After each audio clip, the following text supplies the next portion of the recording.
Here we are. So basically, then I'm going to talk about the phase of the production. And I will share the screen again.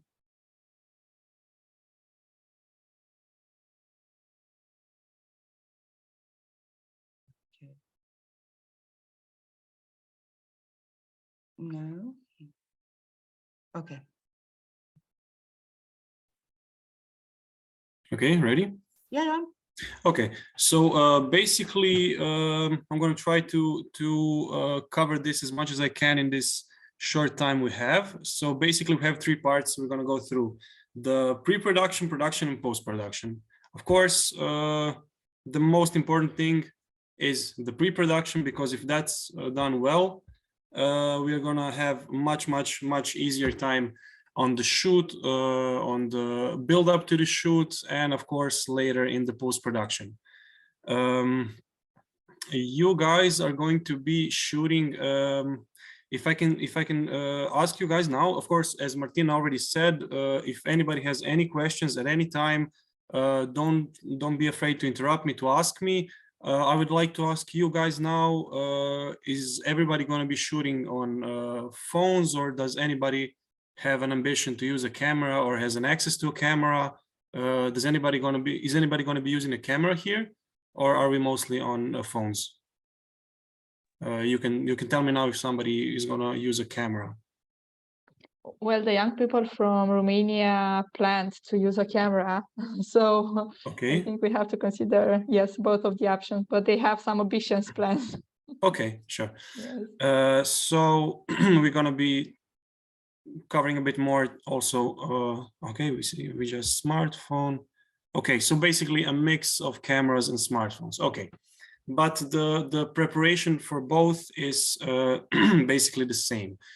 So what are we going to try to do is, of course, you guys are going to be listening Martina talking about script, but after you have a script or an idea, you're going to have a sort of preparation, something like a shot list or a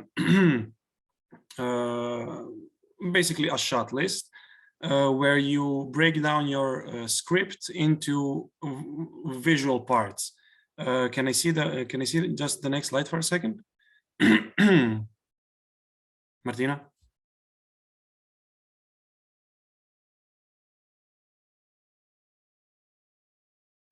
I'm trying to go down and it refuse. Okay, go. Oh, no, we are. So here production. It's okay. Post-production, you are talking about the shoot list that will be at the end of the script. I will describe. I will explain it. Okay, so we're going to go through this part then. Defining locations. So basically, you guys won't have much choices. I presume you can't rent studios, rent places to shoot. Basically, the good idea is for you guys to think about your script in a way, what locations are accessible to us. So outdoors, or if you have some access to some specific indoor place, try to incorporate it into your script. Of course, the amount of actors you have, if you only have one or two people, or if you have a lot of friends, you can use them too. Anything basically that is free and you can use is a plus in this situation, because we're not going to have, I presume we're not going to have a professional big production here. We're going to try to do as much as we can with as little as we have. So basically, the idea is to try and find things that are accessible to you guys and use them as best as you can in the writing of the script, and also later when in practical terms you need to have those locations. So basically, budget, I'm not sure, Martina, what's with the budget for this project? Are they all run and gun shooting, or do they have some help from the outside? No, basically there is no budget, but I put it anyway. Because it's really important that you know that shooting costs. Yeah. It costs in a term of equipment, even if you're only on a mobile. It costs in a term of data storage. It terms in terms of communication, in time. So basically, as you are not probably, as you probably would get hooked up on producing the videos and making videos, the idea is that you have in your mind that there are some costs that has to be covered.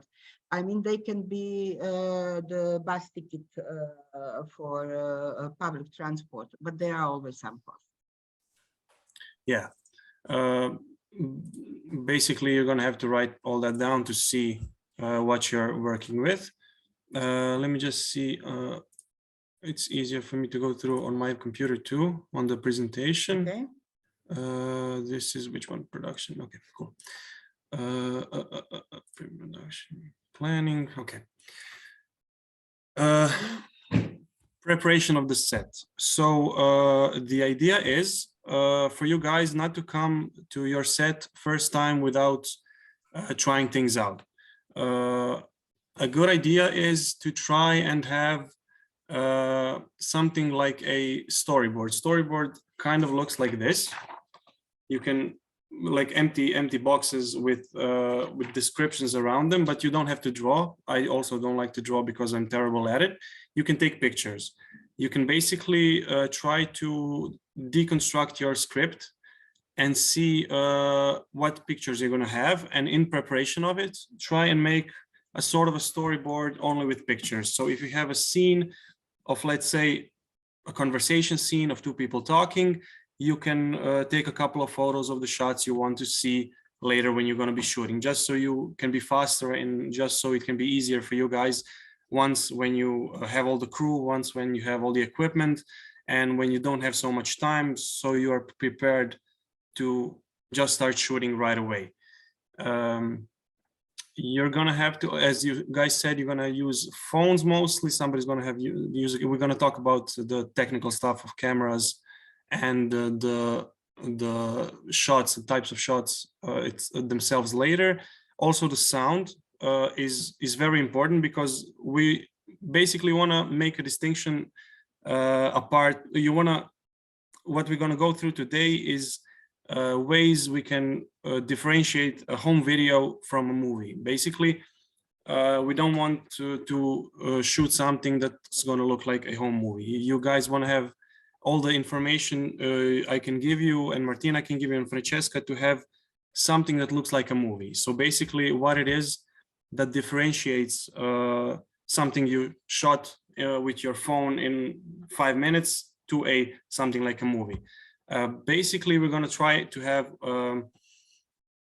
to break down the scenes and have as much, let's say, cuts as possible. There's a lot of things you guys can do, but basically, we're going to try to have, how do you say, raskadrirati, Martina?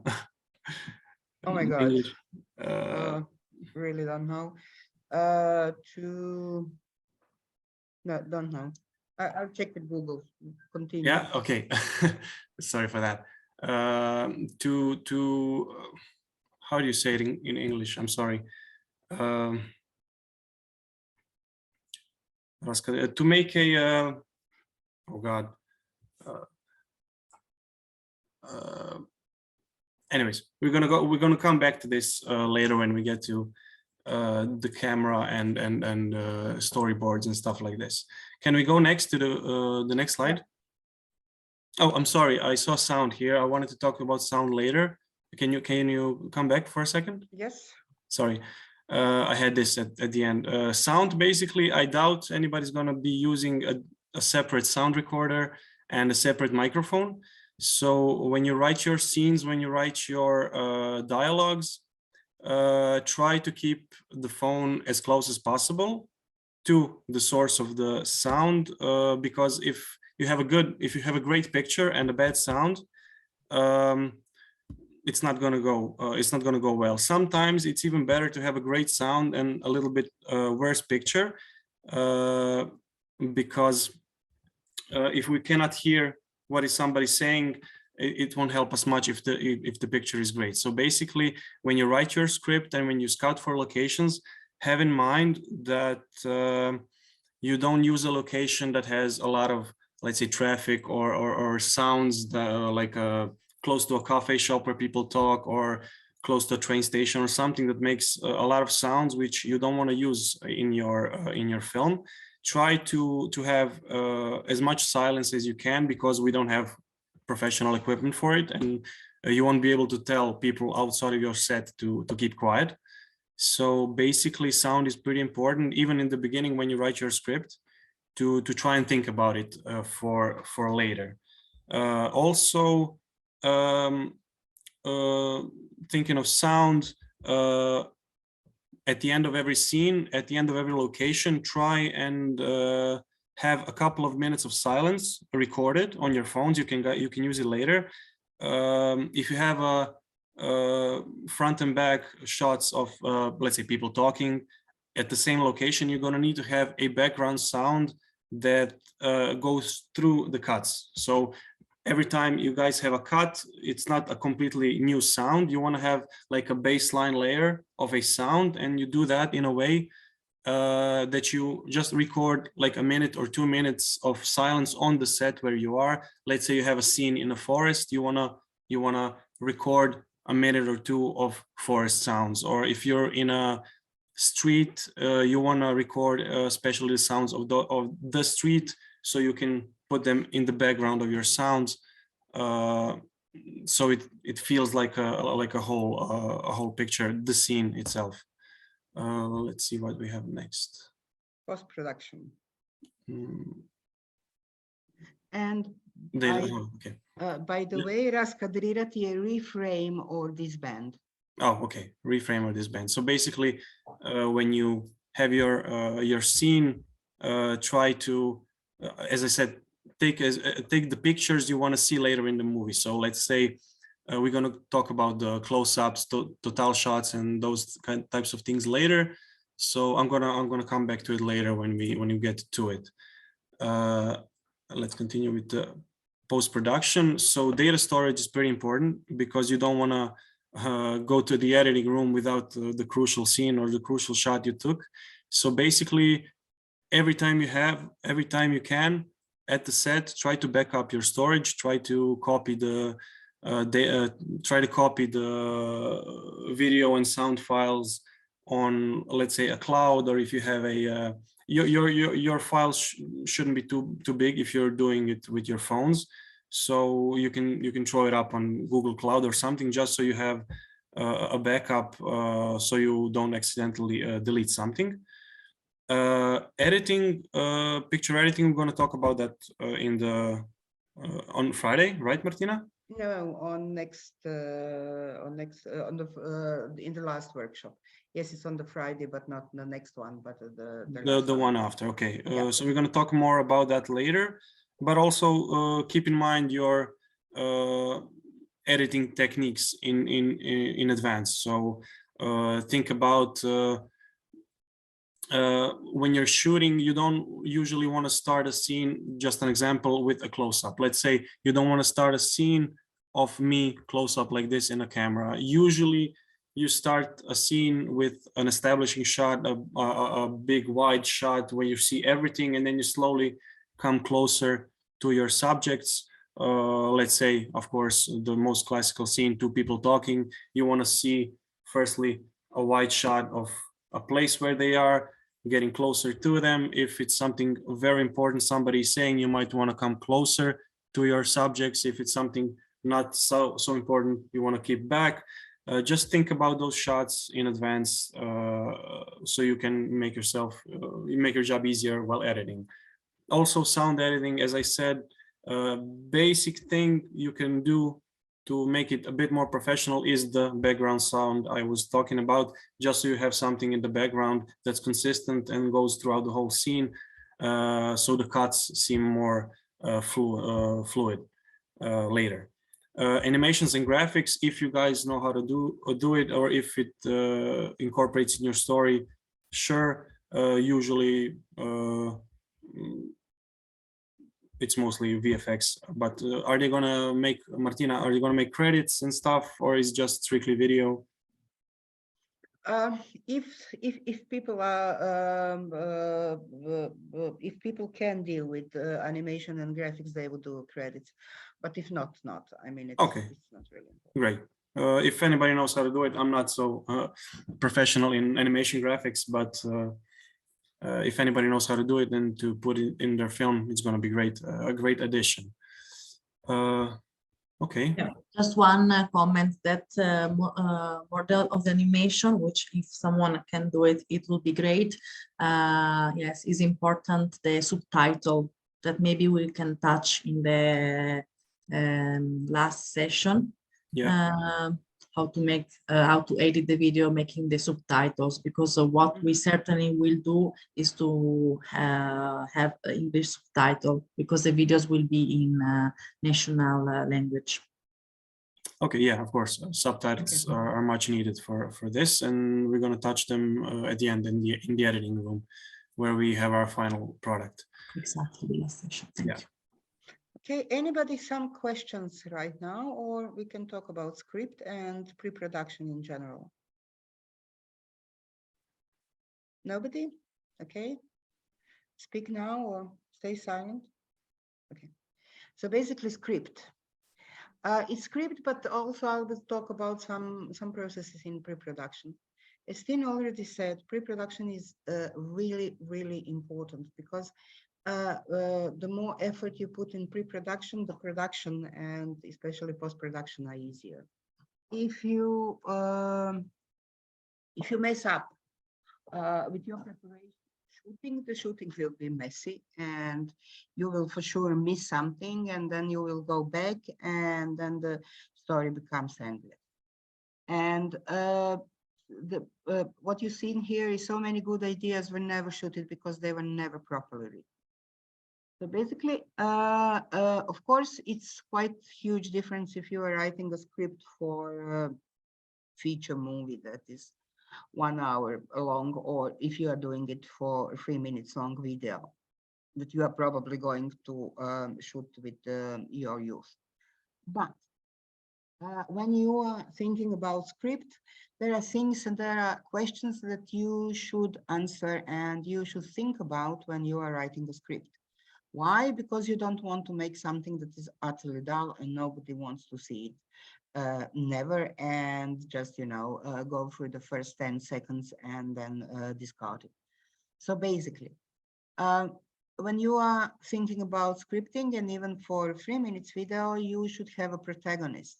The protagonist doesn't have necessarily to be a man or a woman or a child or human being at all.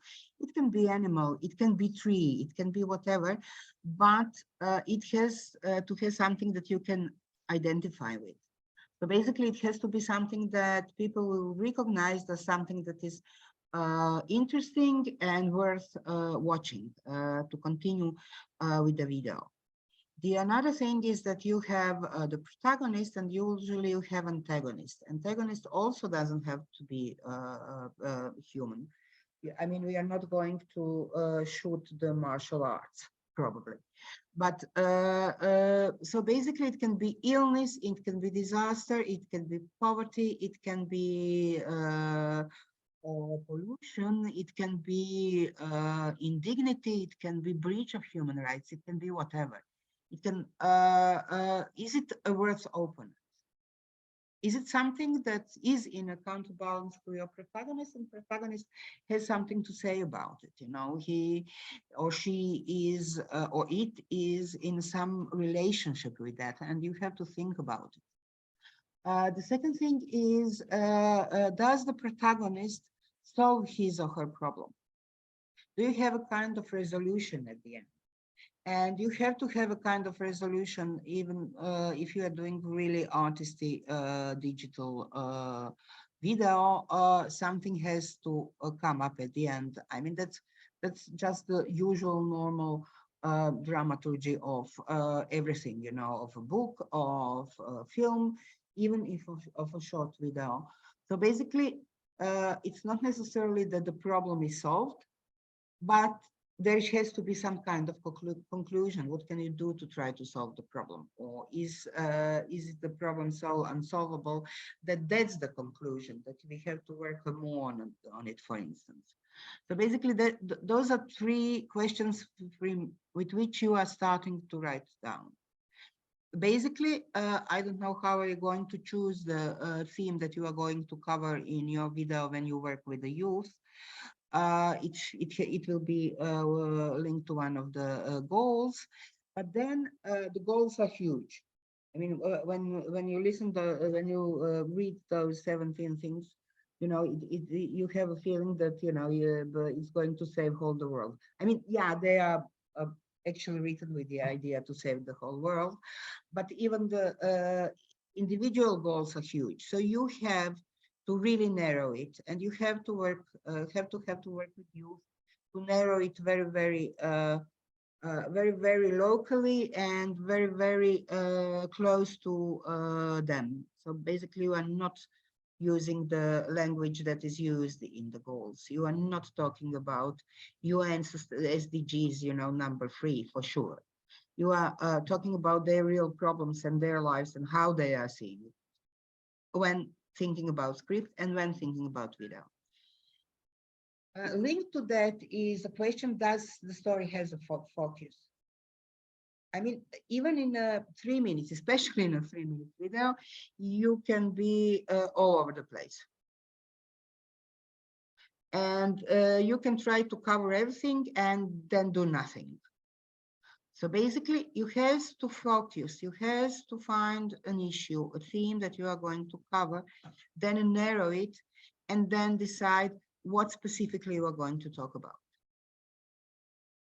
And you have to have, when you have a focus, when you are quite sure that it's small enough, that you can deal with that, then you have to have a coherent narrative. It's very hard if you don't have a coherency. So basically, one thing has to come after the other. And if it's not happening, the viewers will be confused. So basically, find your focus and then be coherent. Secure that one thing leads to another in an understandable and logical way. You are not doing the art video where you can skip things. You are doing quite informative campaigning video, so it has to be understandable, coherent, and it has to have a focus.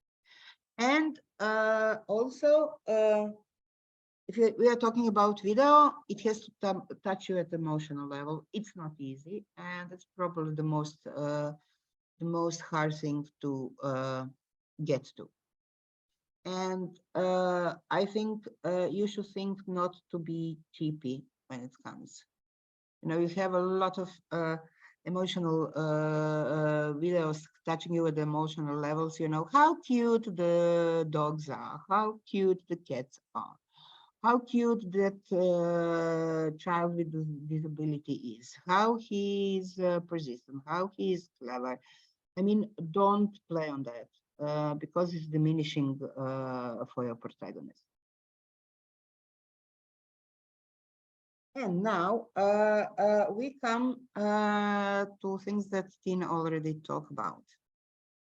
So basically, to write a script, you have to have a location and you have to have the idea who your protagonist is going to be. So basically, when it's come to the location, I mean, you will not have a huge crew.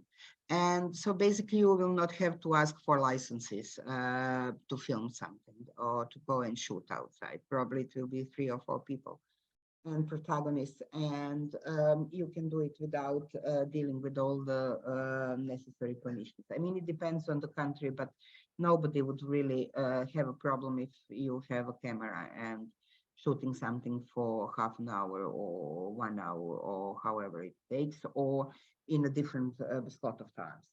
So basically think about location you have. It can be exterior, it can be interior.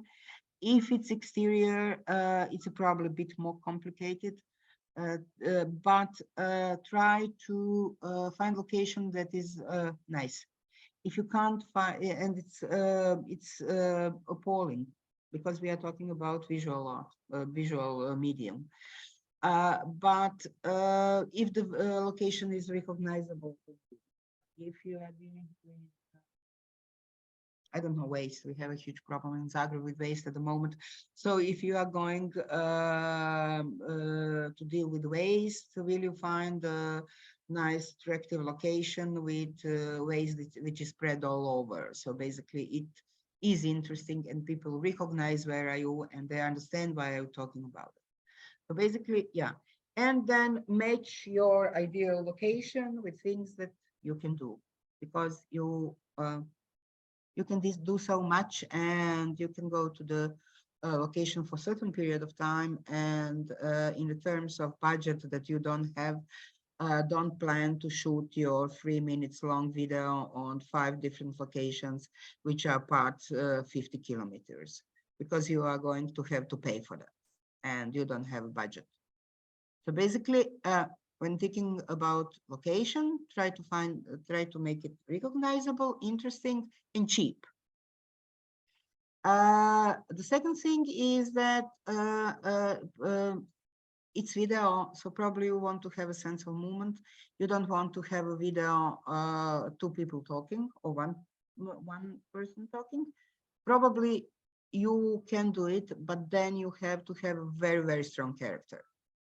Probably you will get or not. And while we are talking about script, when you are deciding how we are going to present it, are the events interesting? Are they surprising? Are they going to catch your public? And also video has to have a peak. You know what's peak? Hey people, sleeping, what's going on? Do you know what's peak?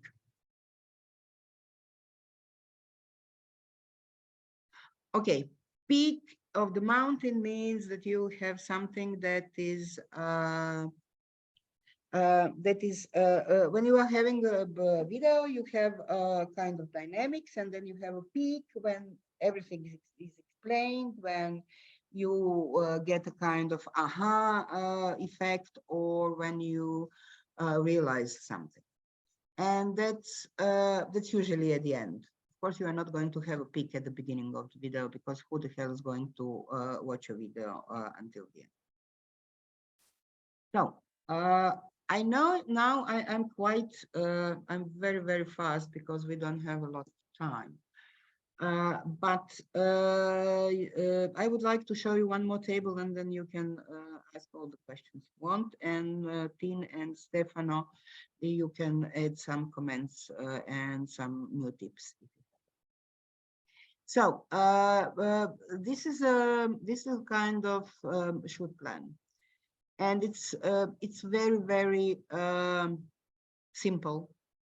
And it doesn't have a photograph as Tin have proposed, but it has a narrative. So basically, it has the plans. It has the text that you are expecting.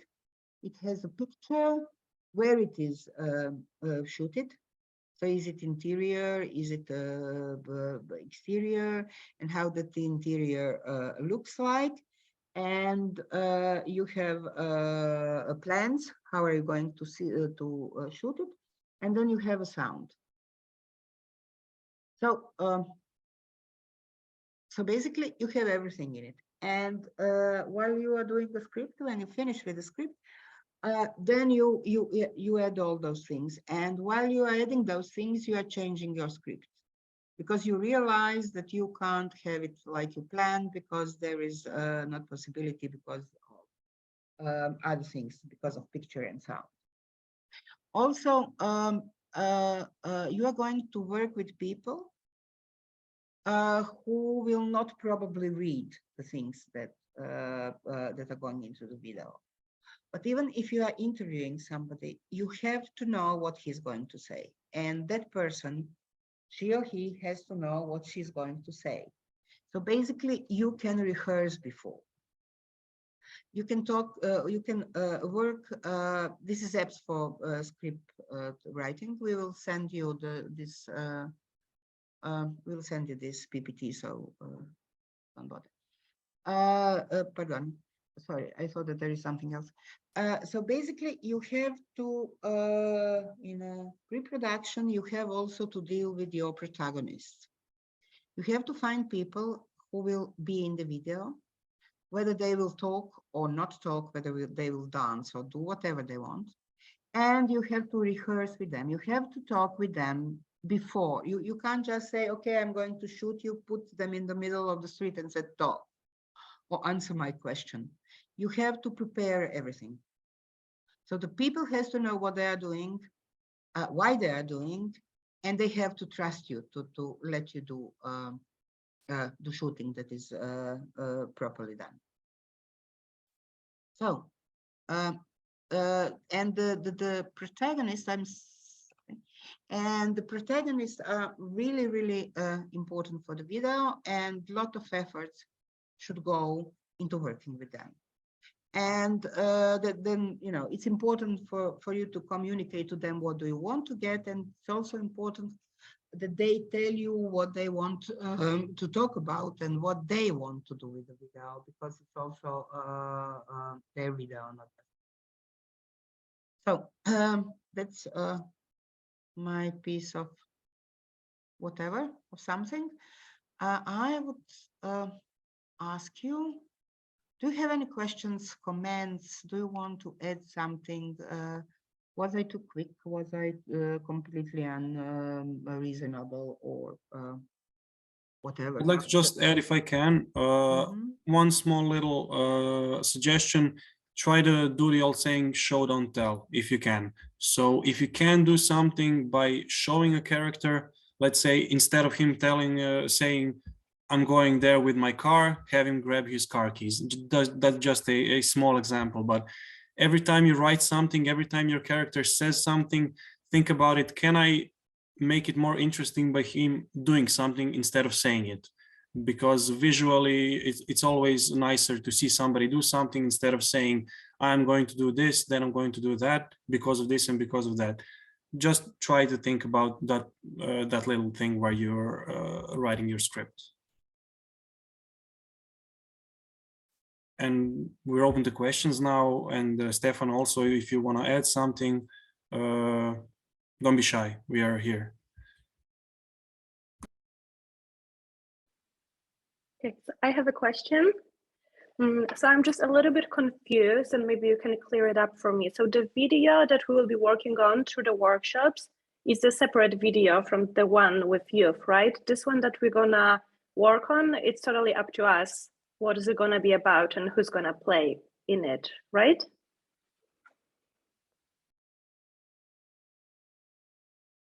Oh, Martina, you're muted. Unmute, okay. So basically, yes, the video that we are going to do for the next, it's not going actually to be a video. What we are going to do for the next workshop on Friday is just think about what do you want to shoot, and it's less about sound at the moment. It's more like to exercise and to practice how to do the shoots. You know, how to go from one plan to another, how to compose things. Basically, that's the idea. So that you have some practice with shooting as it is. Doesn't have to have a story. Actually, you can't develop a story and do all the things that we were talking about now. The video for the workshop is just about shooting and practicing your shooting. And we are talking now about the video that you are going to plan and produce with the youngsters. And then you have to go through those phases with them in order to make it decent. Have I answered your question? Yes, now it's more clear. Thank you. Yeah, okay.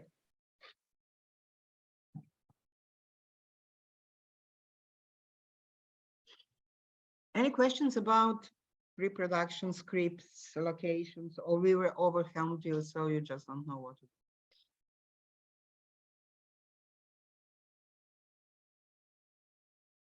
Okay, I have a question. Anybody of, how many of you have shoot the videos for Facebook, Instagram, for your grandmothers or your parents?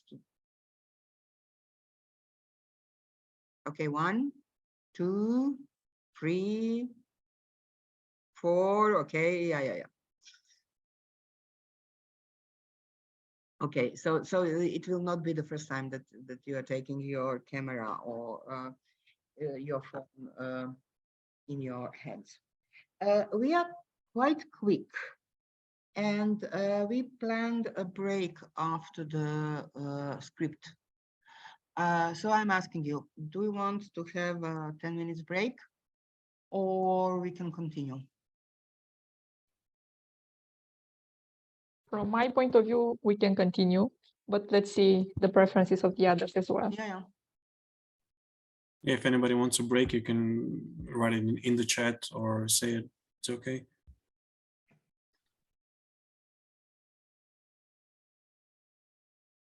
I So also nobody think we wants- can continue, but yes, if some of you want a break, just okay. Yeah, there's nobody who wants to have a break. Okay, so Sure, that's all. we can continue also. It's okay. Oh, Yes. yeah, we can continue. Yeah, definitely. Okay, Tin, your part. Okay, let me just share the Share the screen. screen. Okay. Just a second. First time sharing the screen, and let's find the. I have the different PowerPoint open. I just have to. I'm looking at the PowerPoint on my PC, and I'm here. Okay, on my I'm going to laptop. share it. Uh, Okay. Okay, you share it. Yeah, I can share. Just give me a second. Oh, here it is. Download PowerPoint. There. While he's download the PowerPoint, I would kindly ask you, if you haven't signed the list yet, signed it. And if you come later, I will repost it if you don't have it in your chat. Okay, I got it. Just tell me if it's okay, because I haven't shared my screen yet. I'm not so Yeah, it is. worked in Zoom.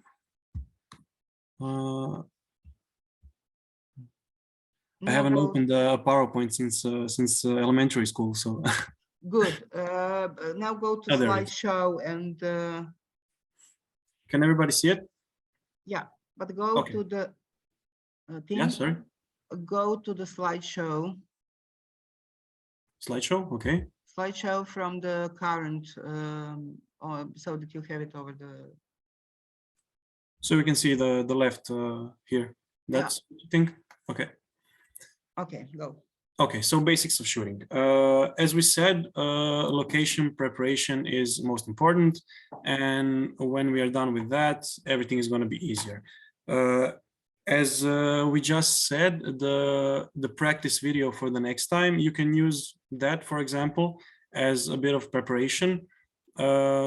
I can suggest you make a video without the dialogues, without the more elaborate parts, just so you can see visually how it's going to look, and we can go through it. You can practice your framing for your scenes. It's a 3-minute movie, so basically it's not going to have 10 scenes.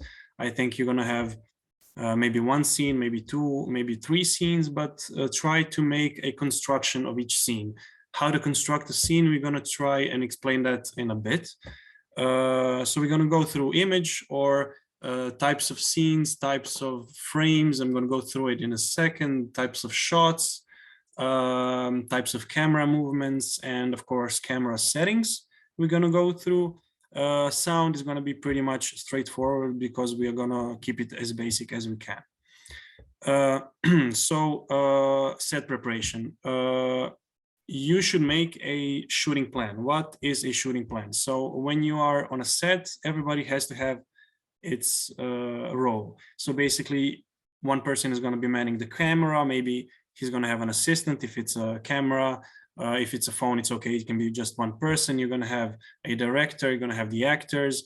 You're going to have a producer who basically solves problems as they arise and runs around helping people on the smaller sets as you guys are going to have. You can also, you are going to need to have a laptop of some sort close by so you can back up the data so you're safe. As I said, it's not going to be, the files are not going to be too big, so you can put it up on a cloud. You don't have to have a huge drive, but if you have a spare drive or something, use it so you can be safe. So you always have it in two places at the same time, and you don't lose anything by chance. Preparing for the set. As I said, the video you're going to make for Friday is going to prepare you pretty much for the set, but also try to do the storyboard. As I said, looks kind of like this. You have templates for this on internet. You can just Google storyboard templates, and there's a lot of examples like this. So basically what you do, for each time a camera captures something new, you make a different picture. Of course, it's easier to take the picture with your phone and then write down, Philip turns this way, and then the next shot is what he's seeing. Let's say he's looking at a car or something, and then in the next little box, you're going to have a car and it says somebody is getting out of the car. So basically every change of the camera, every new angle you're going to put on this list with a little explanation, and it's going to make your process of shooting this much faster and easier.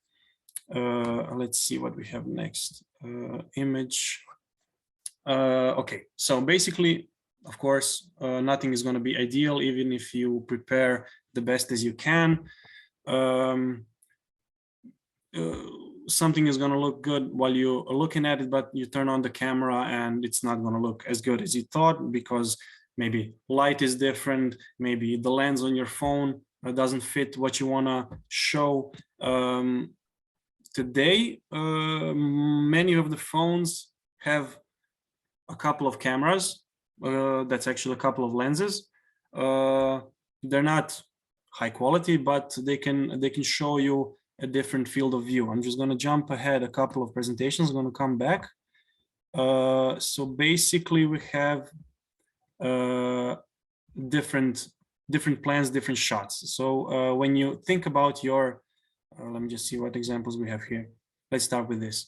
So when you have a scene, you want to introduce the scene in some way. If the scene starts with an extreme close-up of something, let's say a pen on a paper from really close up, you're going to think, okay, this is really, really important, and this pen is going to be important in this scene. But mostly you're going to start the scene with something called an establishing shot, which is basically the widest you can go, and you see the most as you can show through the camera. Basically, like this picture of a lake, maybe something following this scene would be two people sitting on the beach on the side, or somebody in a boat nearby. This is like an establishing shot, something to ease you in the scene you're going to continue with. After the long shot, you have after the extreme long shot, the mostly called establishing shot, you have something a bit closer by, something like we call a long shot. In this shot, this is not the best example because we can't see the whole person, but usually it's something a bit closer than what we talked about now. So you see whole people from head to toe. You can see their faces somewhat. It's not so far away you cannot recognize them. You can recognize them in this long shot. And basically, when you build a scene, you can gradually go from a long shot to a medium shot to a close-up. But of course, every rule in filmmaking is meant to be broken, and you can break this if you have a good enough good enough reason. As I said, you can start a scene with a close-up of pen. Let's say if a pen is something really important, if maybe the scene is about signing some papers or something, then yes, the pen would make much more sense than a wide shot of an office with a bunch of people. So basically you think about these shots and what they say about your scene. This shot would probably be much more calmer and much more easily inviting you into a scene as a part of maybe using this shot, which is a medium of somebody's face already close by, close to you. Starting a scene with a medium close-up like this would be kind of weird, but also, as I said, rules are meant to be broken, and if you have a good enough reason for it, you can start a scene with a medium close-up. Let me just go through the types of shots real quick. So we had a establishing shot, which is the widest. When we come a bit closer, when we already can see people, whole people head to toe, we call this a long shot. Coming closer is a full shot when you start cutting off parts of people. Sounds weird, sorry, but you can already see people from knees up here. There is also something in between these two called an American. It's something closer to, let's say, imagine your old Western movies when revolvers were cool, and an American was showing people from the hip to their head, so you can see their revolvers. That's why it's called an American. That's something a bit in between medium and full. After that, you have a medium close-up. We usually use this when people are talking, when you want to exchange the shots of two people talking. This is like the most plain shot you can do, and you use it mostly if there's something important happening in the conversation, just so as we are not distracted by the visuals, if you want to be concentrating on what is being said. So let's say using the boring shots to accentuate something that is being said if you have some important dialogue. After the medium close-up, we have the close-up. Usually you have the whole face in it. Let's imagine this person looking at the camera. You could have a bit of his neck showing and his head, and it's a pretty close shot. Usually when somebody's saying something really important, you go in with the close-up so to accentuate the shot. And of course, the extreme close-up. This is rarely used, but when used, you have a good enough reason for it. Extreme close-up also can be the one I said at the beginning, like having a really close shot of a pen. If the pen is important for the scene, maybe some contract signing is due and you want to use it, or somebody's eye is for some reason really important. That's when you want to use close-ups. You don't want to use a close-up if it's not going to be important. So maybe if two people are talking about something mundane and you cut in between them and one of the cuts is going to look like this, you can imagine it's going to be really weird. Why am I looking at this person's eye so close up if they're only talking? Why is it important? So you don't want to confuse the audience too much. You want to use the shots accordingly. And of course, as I said, you can always break the rules if it makes sense. Let's go through the technical side of it. So basically, you are all gonna be using some type of a camera. Phone is also type of a camera today. So I don't know which phones are going to be used, but most phones today have an option. Let's say mine says like Pro Shoot. It's an option on the phone when it's not everything is not going to be automatic. So you can choose your settings, because if it goes automatic, sometimes the software doesn't choose the best options for you. You wanna have control over your settings on the camera. Let's just see if we have some kind of example here, so it's easier for you to understand. Okay, so basically the settings of the camera are going to be about three things: about your aperture, about your ISO, and about your shutter speed. It's complete mathematical nonsense for somebody who's just starting out. I'm looking through it if we can see some.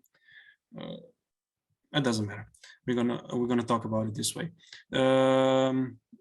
So basically, if you leave the camera on your phone or the bigger camera, they also have automatic settings. If you leave it automatic, it's gonna scan the whole scene, and maybe sun goes out, maybe sun comes out of the clouds, and the camera is gonna make everything really dark and ruin your scene. While you are shooting, you don't want anything to interfere with the camera settings. That's why we use manual settings. When you start shooting, of course, mostly we're going to shoot landscape. Today, a lot of people shoot vertical for, I don't know, TikTok, Instagram, but we're going to make let's say a movie. So we want to use the landscape. So don't forget, once you put your camera like this, don't put it the other way around. We're going to do the landscape the whole way through, except if you, of course, want to do the vertical one, then choose it in the beginning and do it throughout the whole way. So basically, setting your record quality and your record settings today, mostly we use 25 frames a second for movies, for shoots. TV standard is 25 images per second. So basically, a camera is like a really fast photography camera. Each second it takes a bunch of photos, and the number of that bunch is 25 for us. So we the 25 pictures per second is basically the closest to our eye, to what our eye can see. If you move your head around and try to look at the thing in front of you, it's going to be a little bit blurry, not so sharp. That's what you want to get from your camera. So if a camera moves around, you don't want everything to be tech sharp, clean cut, because it doesn't look so natural. Usually when you have action scenes, of course, again, I'm saying rules are here to be broken, and sometimes you want to have a much higher frame rate, sometimes you want to have much lower frame rate. So 25 pictures per second is the basic what we want to have. If you want to have something extremely sharp, let's say Martina said we're not going to make fight scenes, but if somebody wants to make a fight scene, usually fight scenes we crank up to 50, 100 frames per second, so it looks sharper, it looks faster. It's not actually faster, it just looks a little bit faster, it looks sharper and more immersed. Also, if you drop it down, let's say 10 pictures a second, you can imagine what happens then. If you have less pictures each second, each picture gets a bit blurrier. So let's say your character is drunk, your character got drugged or something. If you drop that frame rate, you're going to have that wobbly, blurry look, and then it makes sense to use it. Of course, if you, again, have the basic scene of two people talking, blurry 10 frame a second picture or really sharp 100 frames a second picture is not going to help you much. It's just going to look weird. So basically, the first setting we're going to want to have in our camera is 25 frames a second. What follows the 25 frames a second is the shutter speed. It works in accordance to the frames per second. Shutter speed basically means how fast does the shutter move, and how sharp the picture we're going to get. So basically, it's the same principle as frames per second. If we drop the shutter speed down, we're going to get a bit blurry. If we crank the shutter speed up, we're going to get really weirdly sharp. So basically, we use the old parameters of angles.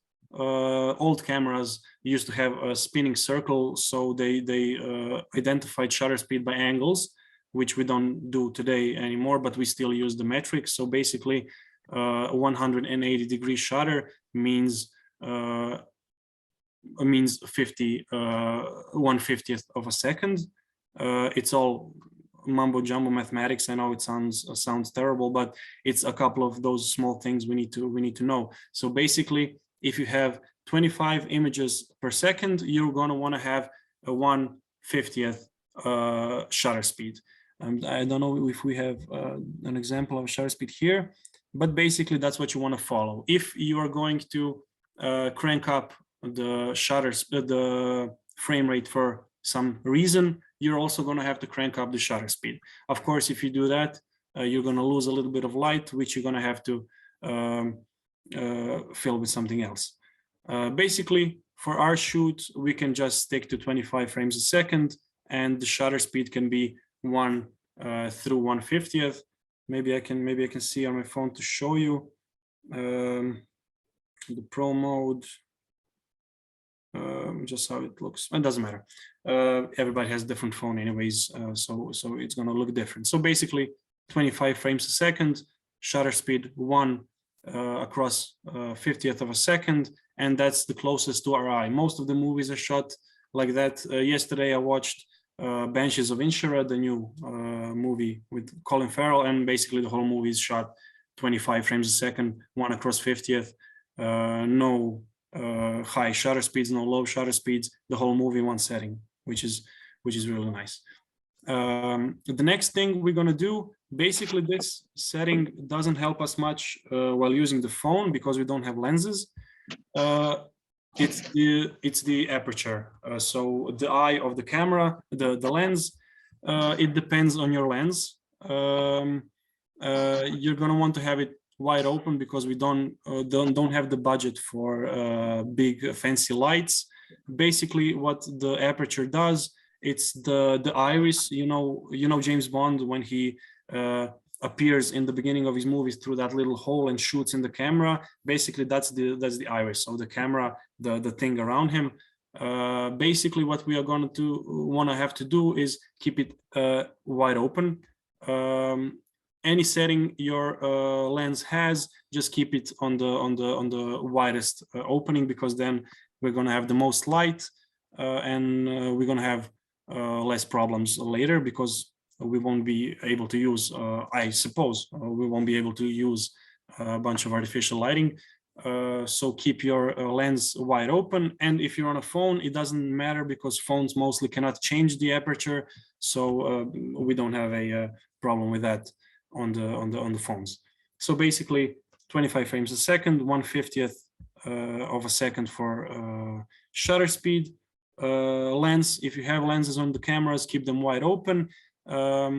If you're shooting outside and you have a lot of light, if it's a really sunny day and your picture is completely wide out, you want to close the aperture a little bit, but also you will only know that once you come to your location. So I can give you a suggestion now, but it's not going to matter much if you come to a location and it's bright sun outside. So basically, the lens setting, keep it wide open as you can. Only if there's a lot of light, then you close it a bit down and you're going to be safe. The last setting of the camera is the ISO. That's basically how much of light does your sensor want to receive. High ISO means it's very sensitive to light, and every little speck of light is going to be amplified. Low ISO is a basic setting. So of course, if you're outside, ISO keeps low. If you're inside and you don't have much light, then you can crank up the ISO. Every camera has a different setting for that, again, of course. But remember, the lowest you can keep your ISO, the better. So when you're setting up your scenes, just set the parameters I said already. So keep the lens open, put the 25 frames a second and 1 across 50th. And then if you see that it's too dark, then you can change the ISO setting accordingly so you can see it better. But the premise is just keep the ISO as low as you can, because high ISOs bring in noise. The noise is that little ugly grainy stuff in the film you don't want to see. Of course, as I said, rules are meant to be broken. If you're shooting something that's meant to be dirty and not nice, then you can crank the ISO up, and then you get that grainy, ugly image, which helps your narrative, if that's the premise of it. Let's go next. So basically, I suppose you're not going to be using fancy ARRI cameras, and you're not going to have access to high quality tripods that carry 20 plus kilos. The biggest thing that differentiates an amateur video from, let's say, a movie is the way the camera moves or not moves. The first thing we want to avoid is the shaky camera. That's the worst thing you can have. You know, the shots with terrible shaky cameras. Of course, as I said, rules are meant to be broken. Tom Cruise movies have shaky cameras. He's an action figure and he wants to use that. But if we do not have a fight scene or something like that, we want to have a steady camera so we can seem professional. If you have an access to a tripod, that's great. Put the camera on a tripod and you're all set. If you don't have a tripod, as this picture shows, you want to fixate the camera somehow. So basically, if you can lean on something, if you can hold, if maybe this camera doesn't have the eyepiece, but if you can press the eyepiece to your head, then it's even more steady. You want to have the camera as steady as possible for the most professional shot. One cool documentary filmmaking hack is to fill up your backpack as much as you can and to put it in front of you instead of at the back. And then when you have the backpack here, you can rest the camera on it. It helps you a lot with the steadiness. That's like a run and gun little tip I can give you. And it's free and cheap, so you can use it if you don't have the budget. But also, of course, if we have a budget, we want to think about what we want to say with the camera. So then again, we also have the movements of the camera. Walking towards somebody accentuates that somebody in the shot. Walking away from somebody gives a different meaning to the shot. If somebody is walking, you walk beside them, that gives a different meaning to the shot. You always have to think about these things, but in each movement of the camera, of course, you want it to be as smooth as possible. So our primary thing to use is the tripod, or if you don't have the tripod, to be as still as possible. And then if you have the need of a camera movement, then you try to incorporate it into the script. We're not going to have dollies or steady cams or that expensive types of camera rigs, but you can fake all of that with, let's say, the backpack on the front and carefully walking towards somebody can look nice if you want to use that kind of thing. So basically, avoid shaky camera, try to use the tripod as much as possible, because then if you want to fixate on something in the frame, it's easier if the frame is still. If the frame is shaking, it's again some kind of a interference with the story, and if you don't need it, you can eliminate it with a cheap old tripod. So if you can, use tripod. If not, try to keep it as steady as possible. Let's see what we have next. As we said, manual settings, because we don't want anything to be changed in the camera. Yes, white color. What this means, this is the white balance of the camera. So that's another setting. It doesn't affect the brightness of your shot. It affects the color of your shot. So basically, each light source has its own color temperature. So if you've ever been in Zagreb and you've seen the night lights on the main streets or around Zrinjevac, they're mostly completely orange. And if you've seen cheap LED lights, are mostly really, really blue. So basically, you have a spectrum of light temperature between completely orange and completely blue, and the sun is somewhere in between. And we want to aim towards the nice white color that the sun gives, which is in kelvins 5,500. But of course, if you want to have something, if you want to have a nice moody shot with, let's say, orange background, but the characters lit nicely with the nice white color, you can, of course, as I said, break the rules and use different colors. But mostly what you want to have is within one scene, have a continuous and same color. So when you have a location, let's say you have one scene that is shot outside, at the beginning of the shoot, you want to set your white balance and forget it. Most cameras have the setting inside. So basically you take a plain white piece of paper with you, you point the camera at it, and you can see if the paper is bluer or more orange than you see it with your own eyes, because your eyes are adaptable. Your eyes always adapt to the color. If you read a book under the orange lights, to you the book still seems white. But if you point a camera at it, you're going to see the paper is completely orange. That's why we want to correct the white balance before we shoot, so we have a nice even image, and yeah, and try to identify the highest output light in your scene. So basically, if somebody's going to shoot a scene inside, let's say you have access to a coffee shop you're going to shoot a scene in, and the main lights, the strongest lights are orange, but you have some little accent blue LEDs on the side. You might want to turn them off, for example, or if you want to keep them on, then you have to choose if you want to have the correct exposure to the orange lights, or if you want to have the correct exposure to the blue lights, and then you're going to have different depths to the colors of your scene. But mostly what we're gonna want to watch off is, let's just have the correct exposure, correct color for the light we're going to use. I suppose most of us is going to be shooting out and using the sun or using a window. Mostly that's going to be 5,500 kelvins setting in the camera, but you always have a little slider there to try and correct it. Instead of going into deep mathematics and deep color science of it, you can easily just use a plain white paper, your camera, and just look at the screen, look at the paper to see how to correct it, to have it as close to white as possible, and then you keep that setting for the whole scene for the while you use the same light. So if you're in the sun for 20 minutes shooting, keep the setting for 20 minutes. Then if you go to a different location, maybe it's cloudy, or maybe it's in the shadow, you want to do it again, because you're not in the direct sunlight anymore, you're in the shadow. So you want to try to correct that.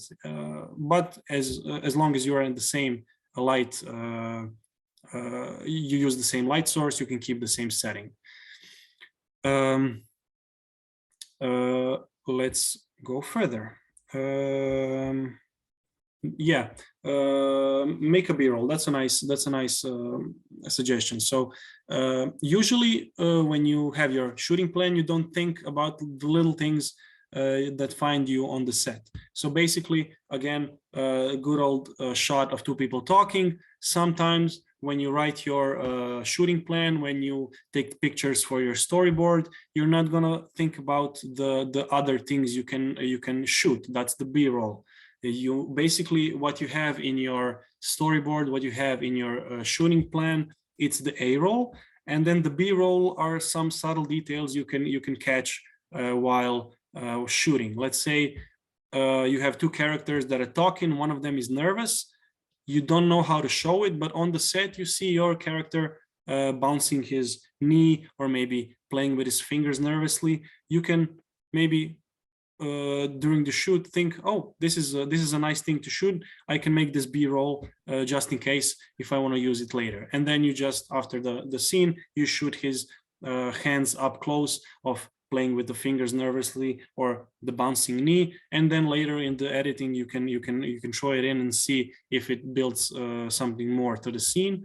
You always think about those small things, but you don't know what you're going to find on the set. As it said before, the conditions are never perfect, and sometimes the imperfections are good because they offer something new to see and something new to shoot. So don't stick strictly to your storyboard and only shoot those shots that you determined in advance. Be open to shooting those B-roll shots, something extra, something cool on the side. Maybe you can use it later in the editing room.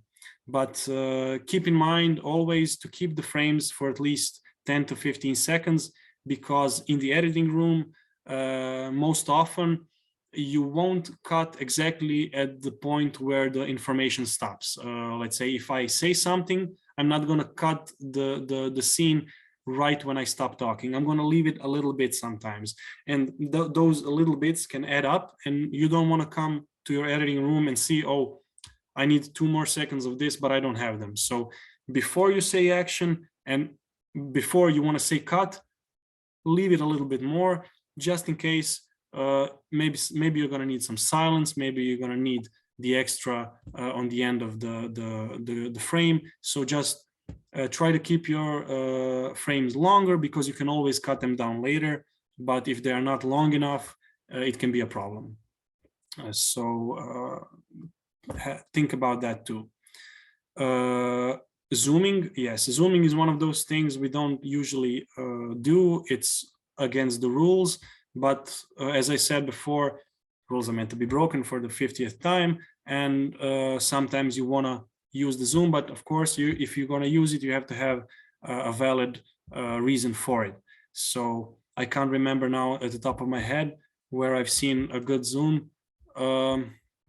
Maybe in the Everything Everywhere All at Once. It's a really messy movie with a lot of shots, and sometimes they use zooms to accentuate things, but it's a really well used zoom, and it's rarely used as well as there. So don't use the zoom, and don't zoom in frame unless you really need it and it really says something for the scene. The lighting, free lighting is pretty much sun, and you have no other options. Most of the lights you're gonna come across in the interiors are gonna be terrible, because we don't see it with our eyes, but most of the lights, the tungsten lights, the little LEDs, most of them flicker. They don't, they're not turned on the whole time. They turn on and off, but so fast we don't see it with our eyes, but the camera can see it. And then you're gonna see, if you, let's say, come to the coffee shop you have access to shoot the scene, you turn on your camera and you see those weird lines coming through the screen, or you see flickering. If you see this, then you know it's the interior lights, because that's why the movie lights are expensive, because they don't flicker, they don't create lines. And if it wasn't like this, everybody would be using the lights we already have at home and modify them a bit. But yeah, most of the time you're going to be in a situation where you have to turn off those lights, and then the only option is a window or a movie light, which I suppose we're not going to have access to. But what you do have access to, sometimes you can bring with you on the shoot, let's say if you have a white piece of styrofoam or a big white sheet, some white surface that can bounce the light from the window. So basically, it's going to help a little bit. It's better to have it with you than not have it. The harsh light from the window can sometimes leave the other side of the face completely dark, and then you would want to have something to fill it a bit. And also it's cheap and it's free, and if you don't have lights, it's a great little option to have with you. Here we have the shots we went through already. Let me just see if I forgot something about that on my other presentation. Yeah, aside from the shots or the types of shots, considering wideness of them, you also have the angles of the shots. Let's see if we have something saying about it here. No,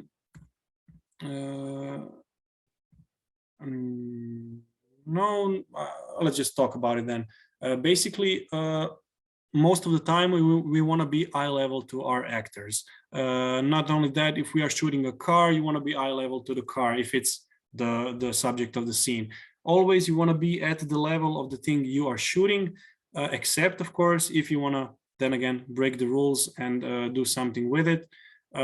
As you can imagine, if you shoot somebody from up down, it makes them seem smaller, weaker. It makes you look, you who is behind the camera, or if it's somebody's field of view, point of view, it makes the one you're looking at seem less powerful and vulnerable. Of course, then again, if you turn the angle of the camera the other way around, a frog's perspective, somebody shot from down up, it makes the person much bigger, it makes the person powerful, it makes the person important, and that's another way to use the camera positioning. But of course, as I said, we like to stick to the basics and then use those little rule breaks for scenes we need if it's in your story. If somebody is like in an argument, the one who is winning, you maybe want to position higher. The one who is losing, you want to position lower. Sometimes those are the little niche shots you want to keep in the back of your mind to use later. Of course, these things you can incorporate in advance into your storyboard or your shooting plan and have it in advance. Think about it in advance. Let's see what I can go through again. What do I have here? Audio. We went through the audio in the beginning. We should have go through it here. The sound. Basically, as I said, you won't be having probably professional sound equipment. So the camera or your phone is going to be capturing the sound. So if you're shooting with your phone, make sure where your phone's camera, where your phone's microphone is, the little dots on the sides of your phone, try not to cover them with your hand while you're shooting, because you won't have audio. Try to keep it as close to your subject if your subject is talking, so the sound is nice and clear. And as I said, try to avoid traffic, try to avoid noise, try to avoid everything that you do not want in your shot, because we cannot concentrate sound recording with the camera and phone microphones. So basically, if we don't have the equipment, we have to work around it and be close to our subjects. So try to incorporate that in your plan too.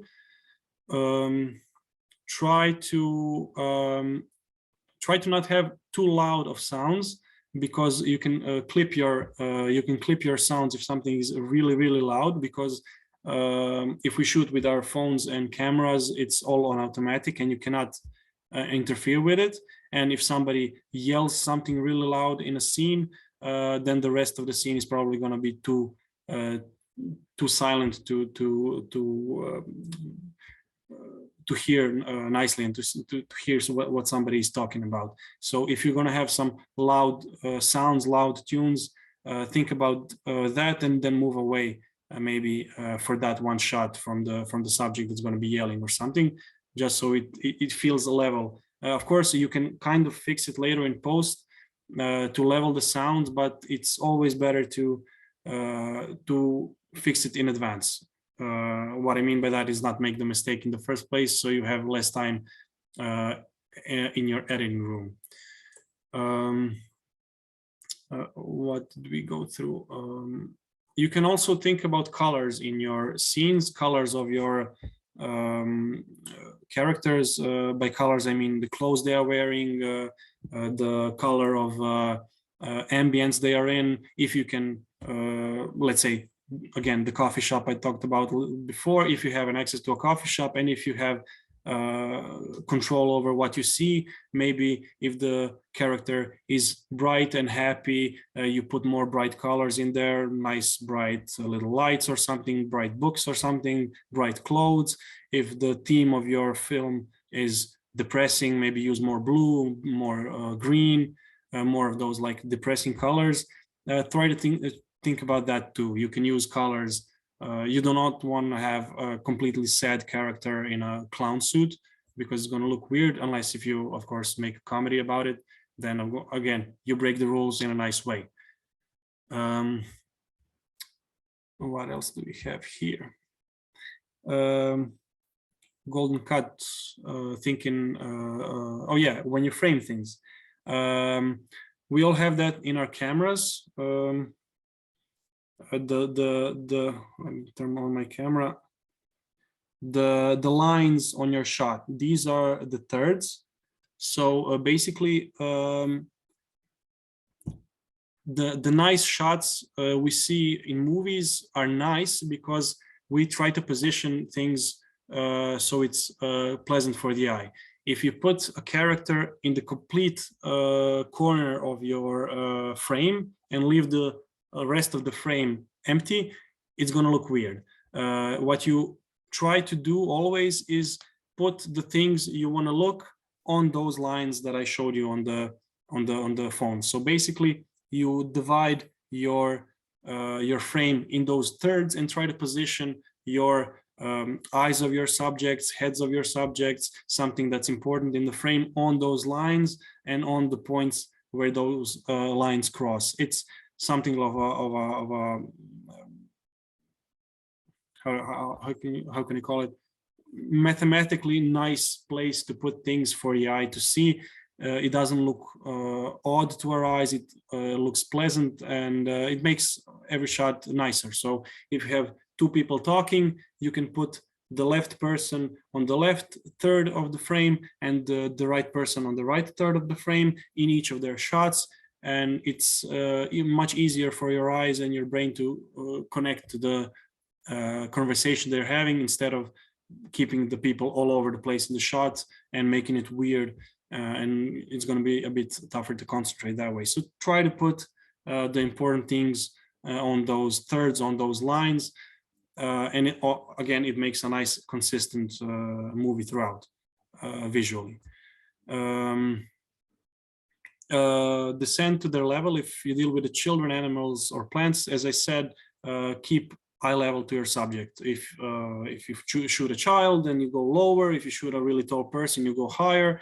Try to be somewhere in the eye level of things. And of course, plants, cars, if you want to go down, it's going to be much nicer to look at. Don't just, if you're 6 feet tall, don't just stand like this with your camera and just point down, point up, point sides. Try to lower the camera, try to put it on a tripod lower or higher, unless you, of course, want that angle difference for the dramatic effect, but usually we want to keep eye level.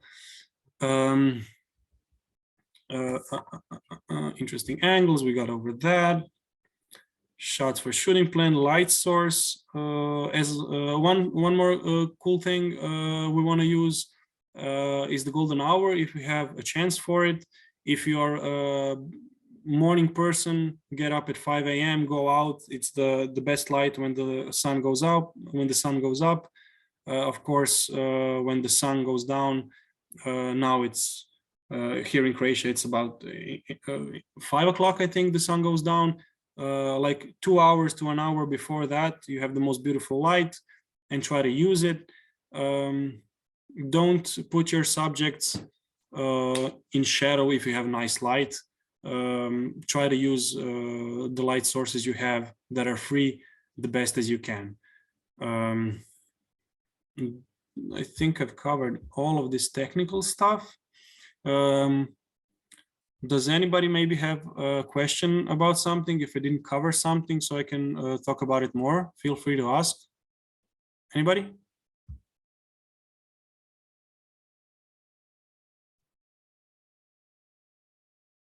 No, everything was clear. Yes. Well, actually, I would like just to recap something with you, but just a few items. And this is also because I can stay with you for 10 minutes because I have another project meeting. So I would like to check this with you. So it should be really good to use the camera to be landscape. This is one important thing, right? Yes. Okay. We don't have to zoom in unless it's really necessary. Yes. When I said that, I thought zooming in during the shot you're going to use. During the shot, okay. You want to maybe take a wide angle and then you cut and then you zoom in to take another angle, another shot. But in the shot, so the end product we see, zooming in it, if it's not for a reason, can sometimes be a little bit weird. So, okay. Of course, if you're making a documentary and not a like a how do you say feature, you can use it. Let's say I'm sure everybody who have seen a Modern Family episode, they use it all the time. You can see the camera shaking and zooming around, which makes you think it's a documentary. but you don't want to do that in a film because it's a film, it's not a documentary, and it's going to give a weird vibe. Okay, so the part with the shooting plan and the storyboard templates, it's really clear. Thank you so much for that. And also about the duration, so for our purpose here, and I'm not sure if the question is only for you, so we need somehow like a minimum 30 seconds and a maximum 3 minutes, or it's just something that we need for our guidance? Are we talking about the practice video for first Friday or the end product? The practice one. I think it's not important. Martina, It's not important. help us Okay. with that. I think we just need to see something we can work with, and the end product has to be of a certain length. Those exact numbers Martina knows and is going to tell you guys. But for the Friday, there's no minimum limits. Just bring us something we can work with. Okay, and also the two young people from Romania, could they work together on preparing one video, or you need one video per participant? So it means 2 videos from us. Martina, can you answer that? They can work together, of course. They can work together. Okay. Yeah. Okay. I mean, if they are Excellent. going to work together anyway, it's better that they work together. Okay. Thank you so much. Well, You're Great. welcome. that's all by my side. Thank you so much. Thank you. It's really Thank interesting. you. Sorry, Anna, if you are leaving, I would just like everybody, okay, can we stop sharing? I mean, the last, go to the, okay, can we stop sharing? And can you open your camera so that I can make a screenshot so that everybody's happy? So please open.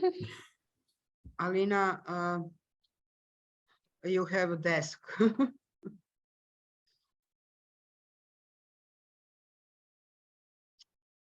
Okay, everybody who wanted to open is opened. Okay. I will take a shot.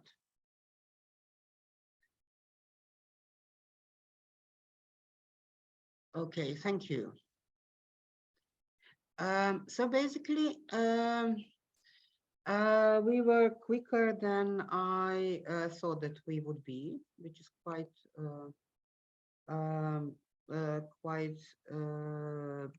amazing. But I would like you now to ask us anything you want. I mean, I know this was a kind of overwhelming. You get a huge amount of information. As you know, this is recorded, so it will be on the website. You can go through the parts that you think you didn't capture or you want to listen to and see again. But basically, do you have any questions to us? Basically, to team. I have a question. Go on. So can we summarize it very quick, what exactly we need to do for the next workshop one more time? Because I'm not sure if do we just need to record couple shootings and then send them in, or do we already edit them a little bit and connect them together, or they're just like independent recordings that we are sending? You're sending independent recordings because the next thing, the next workshop is going to be about how to shoot and how to not make mistake and how to learn. This one was a more like theoretical part, but when we will have your shoots, which are just some length, 30 seconds to 1 minute max, or you can send us in different 15 seconds or 30 seconds shootings, so that we can talk about what did you shoot, what can be improved, what were the mistakes, what were the really good things that you do, you know. So we will talk about everything we talk about the image already, but with your material. Martina, Okay. Can you please share the email address they need to send the video, because so they sorry. can So basically, no, it's fine. It's okay. I'm writing it down. And also for Finn, we'll send the PowerPoint presentation, if it's possible, to the participant. Yeah. If you are on the participant list, I hope that you didn't have a problem with that. To the mails, we will send the PPT. Also, Uh, please, who didn't fill in the participation And when list, yeah, a few, Yes. I sent the 2 times. Yeah. The yeah, just I'm Okay. reminding to all Yeah. of them. But Okay. anyway, we're gonna send the presentation also to the people that register but couldn't participate, as we said at the beginning, because I sent to Martina the registration form of contact list, the Yeah, people so that basically- register. Yeah, and I will send you a PPT, and then you will have my email address in case you didn't copy it from a chat now.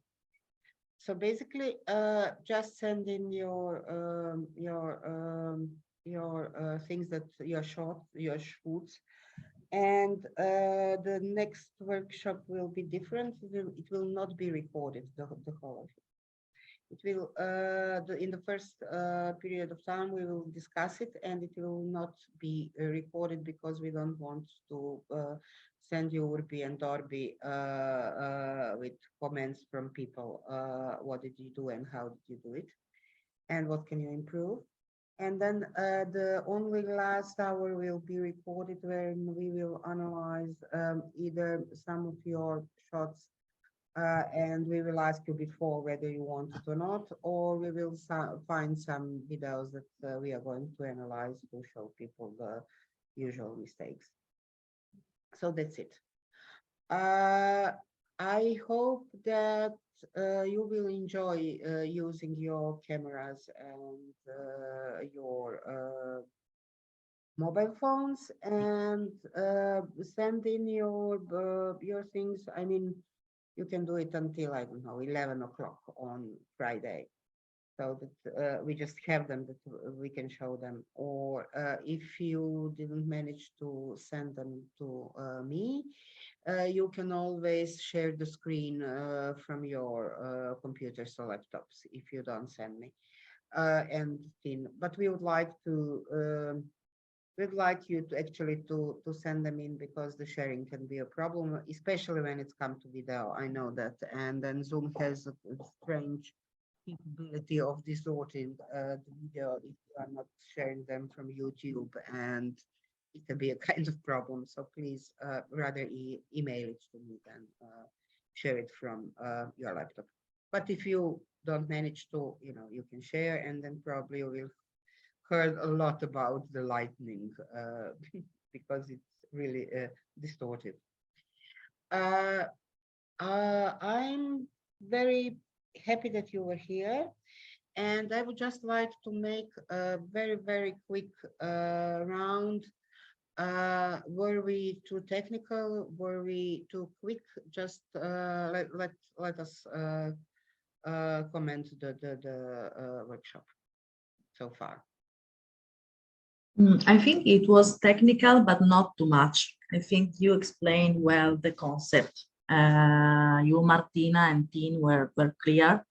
Maybe some part were a bit technical for me because I'm not an expert, but not impossible. I mean, then as well with the support of the PowerPoint, I think it's understandable and clear.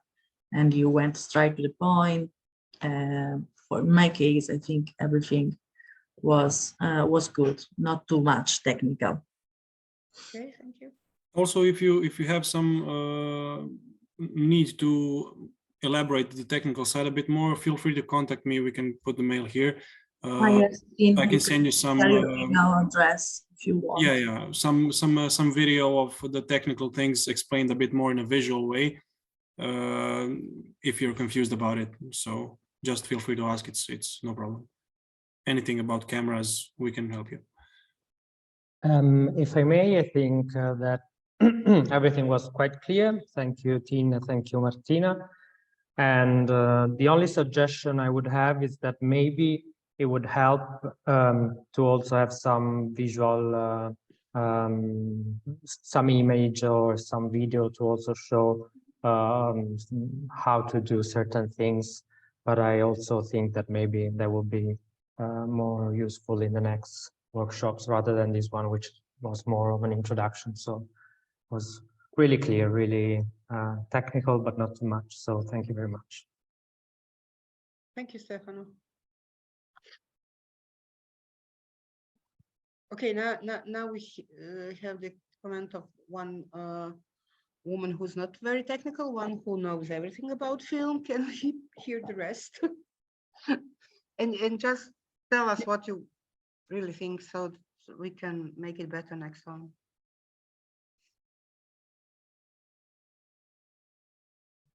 Please feel free to make your comments.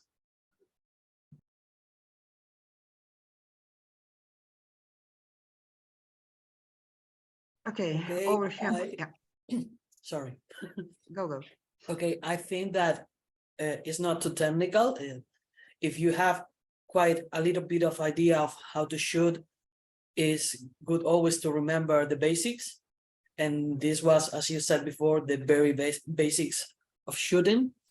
But I think that in Teams PowerPoint, there were some kind of tips that is good for the people that is not used to record and make videos to have it. So if there is any chance to have that PowerPoint with the tips, or maybe a PFD with all that information, it would be really helpful for the participants and also for us as workers that we will use to that. I don't know if I'm expressing myself clearly. No. We told that I'm going to send you PPT. Okay. But I just need to have your email address in the participant list, and then I will send Sorry. it. It's okay. I'm working at the same time, so I'm Yeah, it's missing some okay. I things. know. Yeah. Yeah. Pre-Zoom meeting at the same time and but doing something else. So basically, it's okay. Yeah, we'll send you PPT. Yeah. I They also will have a send- question. I'm sorry. Sorry, no, just that they will send the PowerPoint and the registration, the recording. Mhm. Go I ahead. wanted to ask about the signing list because you mentioned a couple of times that there's a list to sign, but I'm not sure where or. Okay, I'm sending it again.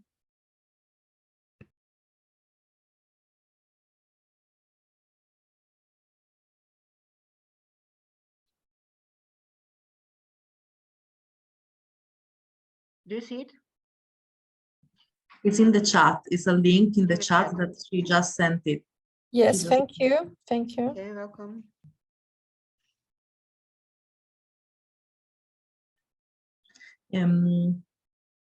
Yep. Dean, please can you also share your email address in case someone has question, and also probably me and my colleague will contact you just to coordinate a few things about the last session, the subtitles, just to coordinate. Sure. I'll be sending it right away. Yes, and also from my point of view, I think it was perfectly balanced.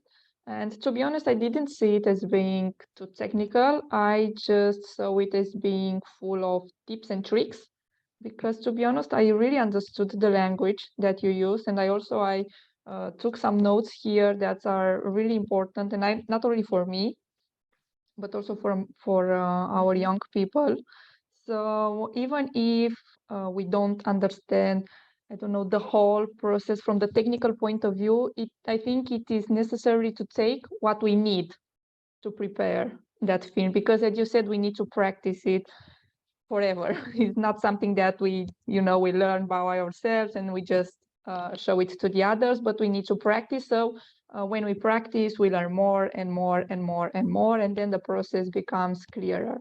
So for now, it was perfectly balanced. Okay, thank you. Oh. I okay, also have people- one more Mhm. quick question, if that's okay. So I quickly just want to ask about the storyboards and the shooting plan. Is this something that we have to send together with the shootings, or that's just something for us that we need to do to help us with the shooting?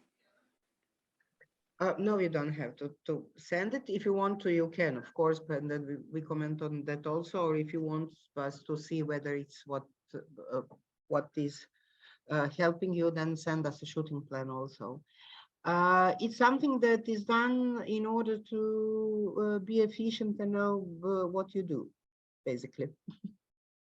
Okay, thank you.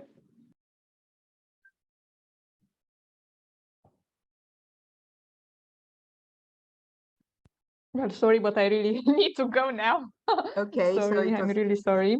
And okay.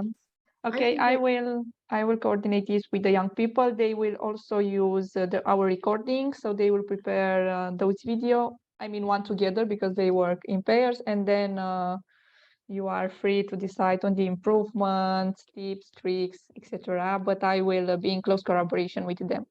Yeah, it's Thank you it's so a good much. idea because you can build on that video to produce the official one that you are going to work with the youngsters.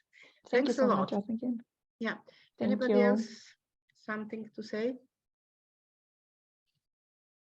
Okay, then we are basically because we weren't on break, we were quite fast, and we are half an hour earlier than we planned.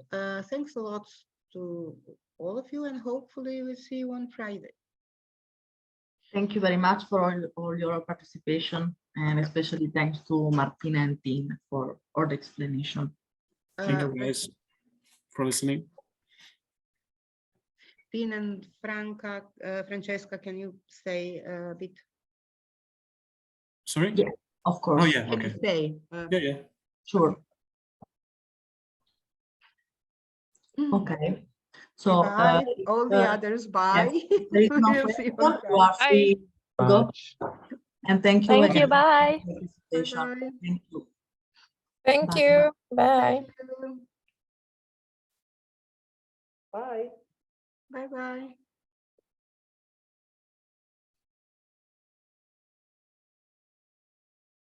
Okay, I'm just going to call Patricia because maybe she also wants to be in this conversation if it's about the subtitles. Otherwise, if it's about something else, I can avoid No, to you call don't her. have to call her about subtitles. We can deal with Okay. that on Friday. I just wanted to ask you how do you feel about the workshop? Really? Yeah, I was like expecting that would be longer, and I think it's better that it's not longer than 2 hours, but even if the next one is 3 hours, it's okay because of the concentration. Like I think we all sometimes have Yeah, yeah. problems to concentrate and to retain the information. So I think 2 hours it was enough because it's a lot of information, and maybe some of the youth workers were more active, maybe some other youth workers Okay. were less active, but this we cannot control because yeah, they are all busy. But me, that I'm not very technical, I understood. I mean, the concept were clear. Of course, is for me and also for all the others is useful to have the PowerPoint just to remember some tips and some points, especially the technical points. And also I really like the part where you were talking about a subject that doesn't have to be, you know, instrumentalize the emotions about, you know, making feel a person with disability or with your opportunity as a victim, and making it really I like that. I like that part because it's we want to just communicate about inclusion, about sustainable development goals, but we are not doing a marketing crying advertisements and I hate that soppy things. yeah, me Just too, for the like I couldn't go without it. I had to tell it.